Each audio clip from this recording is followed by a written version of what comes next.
Thank you. Thank you so much, and welcome to one of the happiest evenings of my life. I have been looking forward to this opportunity for so long, and you're all here with me, which is fantastic. Special thanks also to the Toronto Public Library for these fantastic events and for thinking of Emma Donoghue, and of course you all thought of her. And especially thanks for thinking of me. I want to tell you that the evening is going to unfold in 4 beautiful stages. We're going to begin with Emma Donoghue reading a little bit from her new book, Astray. Then I will be having a conversation with her for a period of time, and then you have the opportunity to have a conversation with her for a period of time. And I want you to take that mission very seriously. So as we're talking, you can either ignore everything we're saying and ask whatever you want, or follow up on anything we're talking about to ask some supplementary questions. Please do so, because I love it when somebody else does my job for me. And then you have an opportunity to have some personal FaceTime with Emma Donoghue via a book signing, which will be happening at the back of the room, where this beautiful thing called Astray will be made available to you. And I know that if you make this purchase, that Emma Donoghue will ennoble your purchase with a signature. So it's an absolutely beautiful book, as you will discover as the evening goes on. I also have the chance now to introduce Emma Donoghue. Of course, you all know why you're here, but allow me to do my thing just for a second anyhow. Many of us know Emma, or came to know Emma, through beautiful historical fiction, sparked sometimes by just a shred of evidence, a flyer, a newspaper article, which Emma was able to just turn into these fabulously rich novels. And she became known via Slammerkin, Life Mask, my personal favorite, and the sealed letter for this incredible literary strategy. Then out of the blue, or shall we say out of her incredible imagination, comes Room. The story of a boy and his mother who have been locked into a room all of their lives, and the incredible tale of what happens to them. Room, as you know, won the Irish Book Award, also known as the Hughes and Hughes Irish Book of the Year, was shortlisted for the Man Booker Prize, which, by the way, is a big, fat deal, and also won, of course, our own Canadian Writers' Trust Award.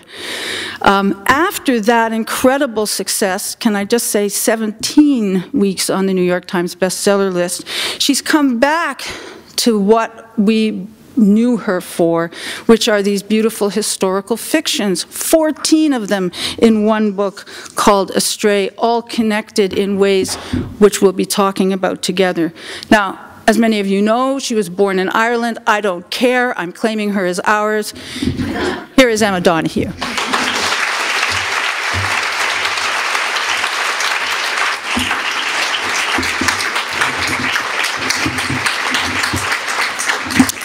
Good evening, all. Thank you very much for having me. Like many authors, I've done readings to 3 people. 3 people who weren't even, volunteers in that. It was the publicist, the owner of the bookstore, who was surprised more people didn't come out, because last week lots of people came out for some other author, and the guy from the coffee stall. So an evening like this is balm to my soul. And towards the end of my career, when I'm back to 3 people, I will say to myself, there was that night in Toronto when the ranks of seats were full. So it's a sweet moment. I'm going to read, I swear, just for 5 minutes. Susan says authors never just read for 5 minutes, but I swear I will. The year is 1882. The city is London, Big London, as those of us who live in London, Ontario call London, England. We're in Big London. The story is called Man and Boy, and this is the first few pages. It's a kind of love letter of an interspecies kind. Off your tuck this morning, aren't you? That's not like you. It's the chill, perhaps. These March winds come straight from the Urals up the Thames, or so they say. No, that's not your favourite horse guards playing. Can't fool you. You never like it when they change the band. Fancy a bun? You'll feel the better for a good breakfast. Come along, have a couple of buns. Please yourself, then. Maybe later after your bath. I had some unpleasantness with the superintendent this morning. Yes, over you, my boy, need you ask? He's applied to the trustees for permission to buy a gun. Calm down. No one's going to shoot you, or my name's not Matthew Scott. But let it be a warning. I don't mean to lay blame, but this is what comes of tantrums. Demented rampages, the superintendent calls them. Look at this old patched wall here. Who was it that stove it in? To err is human and all that, but it still don't excuse such an exhibition. You only went and hurt yourself, and you're still not the better for that abscess. Anyway, the superintendent has an itty fix that you're a danger to the kiddies now that you're a man, as it were. Oh, you know and I know that's all my eye. You dote on the smalls. You don't care for confinement, that's all, and who can blame you? I can always settle you with a little wander round the gardens to meet your friends. But no, the superintendent says to me, he says, "What if you're off the premises, Scott, when the must next comes on Jumbo? No other keeper here can handle him, Scott. Every time I assign you an assistant, the creature terrorizes the fellow and sends him packing. It's a most irregular state of affairs, Scott. Not to mention the pungency and stains and, well, engorgement, Scott, engorgement. That member's wife almost fainted when she caught sight of him." Well, I pointed out that you could hardly help a bit of engorgement. Besides, Scott, bull Africans are known for killing their keepers, he lectured me. In one of Jumbo's furies, he could swat you down with his little tail and then crush you with his skull. "Not this elephant," I said to the superintendent. I said, "Not this elephant, nor this keeper." Then the superintendent went off on some gory story about a crazed elephant he saw gunned down in the Strand when he was knee-high. 152 bullets it took. The superintendent's never been the same since. Well, that explains a lot about him. I assure you, my boy, I stood up for you. I looked the old man in the watery eye and I said, "We all have our off days, but Jumbo's a cleanly, hard-working fellow as a rule. I have never felt afraid of him for one moment in the 17 years the elephant has been in my care." He muttered something impertinent about that proving my arrogance rather than your safety.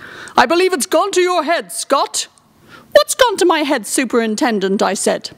"Jumbo's fame, Scott," he said. "You fancy yourself, as his keeper, the cock of the walk." Well, I drew myself up. I said, "Sir, if I enjoy a certain position in this here establishment of the London Zoological Gardens, if I was awarded a medal back in '66, may I remind you that is due to having bred, nursed and reared more exotic animals and birds than any other living man." He pursed his lips. He said, "Not to mention the fortune you pocket from those twopenny rides on Jumbo." The nerve! "Aren't I the one who helps the kiddies up the ladder?" I says, "and leads Jumbo round the gardens and makes sure the kiddies don't topple off? By rights, the cash should be half yours, lad, but what use would cash be to you? You like to mouth up the coins with your trunk and slip 'em in my pocket." The superintendent plucked at his beard.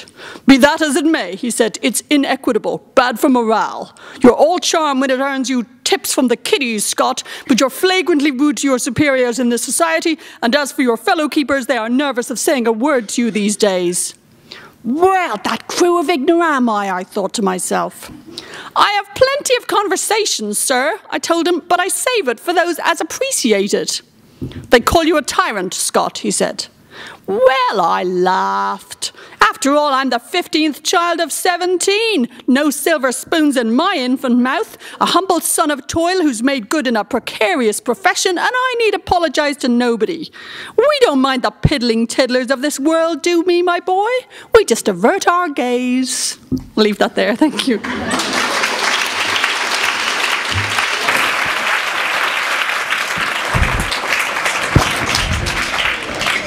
That's the opening story of Astray, which we'll talk about in a moment, but I know some of you are fans of Room, so indulge me for a second while I ask a few questions about that small success story.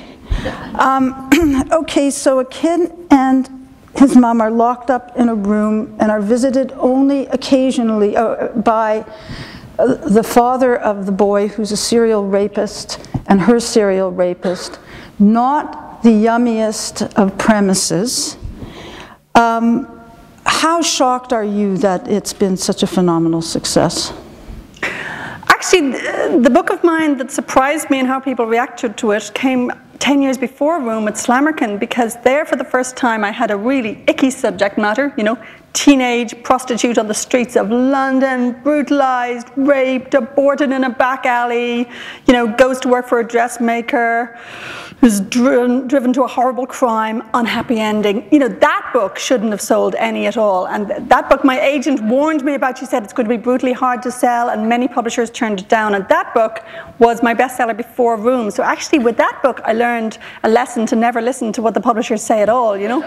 They don't know, you know, I don't know either, but at least I have my passions, and you might as well follow them. If you don't know what's going to sell anyway, you might as well just write what interests you. So by the time I got to Room, I was turning 40, and you know, this strange, undeniably creepy idea occurred to me, and I thought, fine, I'll write that, and at least some people will be interested. So, you know, I think my only real advantage was that I was a veteran enough in my career that I knew not to be afraid of an ostensibly disgusting idea. But it was a risk not only in terms of its subject matter, but the fact that it was pure fiction. I mean, we may have read a few newspaper stories that have echoes of it, but in fact, it didn't involve your usual process of schlepping to the archives every day and finding new libraries to visit and looking for that little tidbit that would get you on to the next level. So on that level, you'd written other fictions, but you hadn't in a while. So was that not also another part of it that was a little bit thrilling too for you? I've moved back and forward between historical and contemporary ones, and also between ones triggered by a fact and ones that are purely invented. I did a contemporary one called Landing that was pure invention. So no, I felt comfortable enough writing a purely fictional story. I think it's just that this one, Room, was more controversial as a choice because it had that tiny connection with the headlines. And so what I didn't realize was that if you write a book and it does very well, people assumed that you knew it would do very well, and that you were, you know, you had this evil plan to benefit from the suffering of others by writing an exploitative novel about them. So, I mean, that did scare me off writing anything based on contemporary headlines. You do get you do get easily misjudged in a way that you don't if you're writing about the past. So I would say what was new to me was writing something that had any connection with newspaper grabbing headlines today. We talked about this briefly before we came out, but that is, it strikes me, especially given its bestseller status, that movie producers would be hungering for this book. Have you received any offers? I've had lots of offers, and like an 18th century lady, I'm, you know, guarding my property. I would love a film to be made of Room. I think it's very filmable. It's got far more plot than most of my fiction. But I really don't want it to either be a creepy rape movie or a sappy I love you mommy kind of movie. Even when I was writing the book, I really tried to keep it on this knife edge between, you know, sorrow and sentimentality. I didn't want it to go to either of those extremes. And in the book, because the perspective is all Jack's, he's almost entirely unaware of the rape aspect of things, whereas in a film there's much more of a danger of that. So I really want to protect this book from being turned into a bad film. And many writers will say to you, just, you know, take the money and run, it doesn't matter about films. But, you know, I've had such an entirely good experience with Room as a book, and it has touched a lot of readers, so I feel it would be betraying them to let a bad film of it be made. So I very much hope a good film of it will be made, and I have a screenplay, which in my dreams will be. Yes, I wrote the screenplay after writing the novel, but before the novel was published, because I thought it would be easier to find the headspace before anybody else read the book, you know? So you never know. It might happen one of these days. But did you ever think of choosing your filmmaker first? I mean, no, seriously. Oh, here are 5 filmmakers I think are just fabulous. And think of it as an offer to them of something beautiful. Let's just say I'm talking to a few, and you know, I hope it will happen. But if it doesn't, that's fine too, because my experience with the book has been too good to mess up by letting anyone make a bad film of it. So I see myself as its kind of protector. So here we are now. Your follow-up is, shall we say, and now for something completely different. I mean, it's even different from your previous historical fiction in that instead of taking one idea or one person or one flyer or one newspaper article and having it bloom into something big and beautiful, you've chosen 14 such things. Let me start by asking you why you wanted to go back to that process of yours. It's more than I've never stopped. The stories in Astray, I've been writing them one at a time over about 15 years, you know.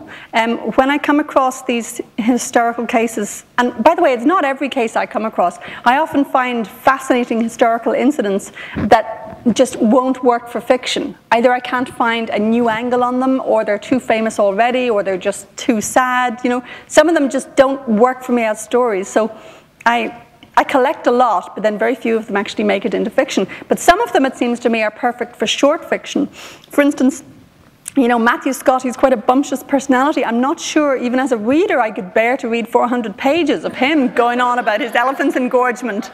So sometimes they're just the right size for a short story. And one thing I love about short stories is that it doesn't have to cover somebody's entire life. Like, here's an example. There's one story in this book called The Long Way Home, about an eccentric Arizona woman in the 1870s who ended up, very sad end of her life, ended up in an asylum for 25 years. Basically, they couldn't take her. She was a cross-dressing, pistol-packing, hard-drinking, promiscuous woman. So if I was to write about her entire life, it would be a pretty sad story. But instead, I take her during one particular, you know, 2-day journey, and I can sort of, in a short story, I can capture her at a moment of energy and humor and possibility.